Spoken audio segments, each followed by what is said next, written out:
In this set of videos, we're going to talk about sleep for all. What happens to sleep in the postpartum period, why this is important, and what you can do to prepare and manage sleep as best as you can in this period. We'll also go over baby sleep and things to be aware of. Sleep schedules change for parents significantly after birth, as you can imagine, in general, for two reasons. First, there's an overall lack. Taking care of a newborn can be stressful as you're learning to do it, trying to pay attention to all the signals your baby is giving you about how to tend to them, feeding, changing. All of this takes a lot of time. And the second issue is that there are a lot of sleep interruptions. Baby keeps waking up and needing attention. This can cause one or both of you to have to wake up every few hours. And another possible issue for the birthing person is sleeping can be challenging while you're healing from childbirth and possibly in pain. Why is this important? We've all had sleepless nights before the baby is born, so we have a sense of how bad your body feels when you haven't gotten enough sleep. But the early postpartum period, the first 3 months, is a little bit different because it's poor sleep for every day for 3 months. So, some of the things that you may experience is a lack of energy. It is a common contributor to overwhelm. Once sleep goes, your ability to manage stresses is much harder, much more difficult to conjure. There are studies that suggest that driving after not sleeping for 24 hours is like driving drunk. So, poor or risky decision making can be an issue, and mood changes, stress, anxiety, irritability, depression, all these things feel heavier when you're exhausted. And of course, it affects your immune system. So, just be aware of all the things that can happen when you are in this very sleepless period of the early postpartum. So, given that we know we're going to enter this sleep free period, there are things that we can do about it. The first thing you can do before the baby arrives is to think about your sleep needs and habits. Are you a light or heavy sleeper? Are you good with a lack of sleep, or do you really need 8 hours to function? Do you prefer staying up late or waking up early?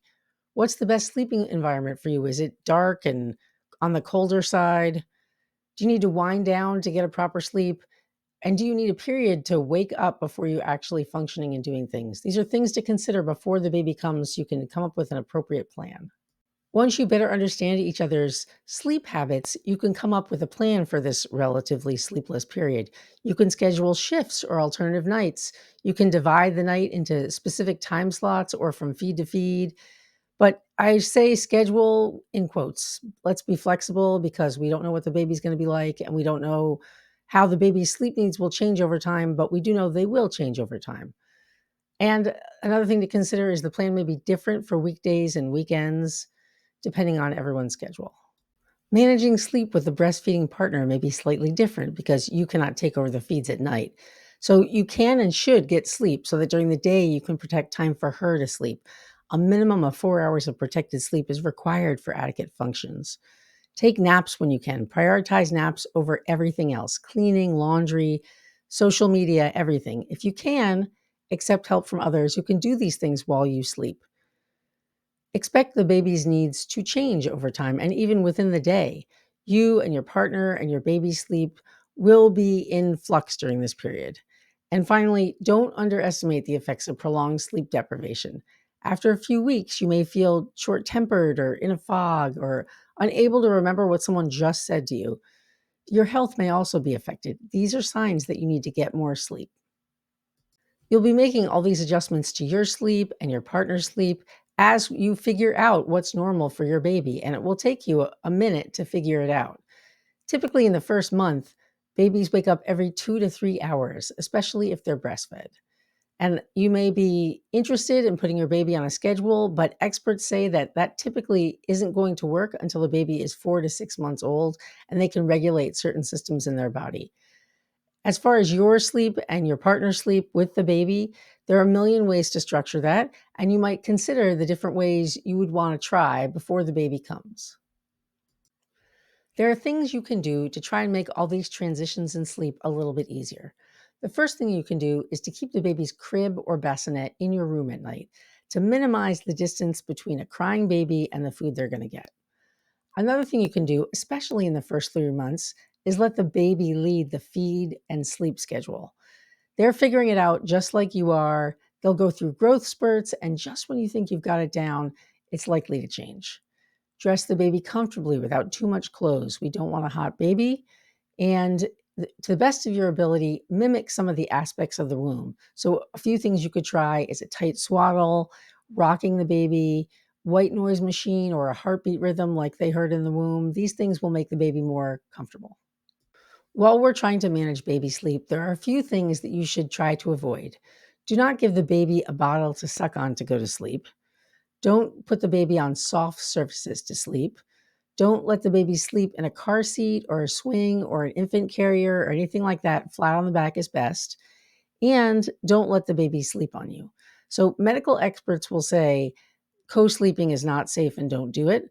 But there are a lot of cultural traditions that do include co sleeping, and it doesn't seem to have a giant impact on infant mortality. So, that might be something that you discuss within your family or with your medical care provider. When we talk about baby sleep, new parents often want to talk about SIDS and learn more about it, sudden infant death syndrome. It's the sudden and unexplained death of a child less than 1 year old. It is the leading cause of death in infants 1 month to 1 year olds.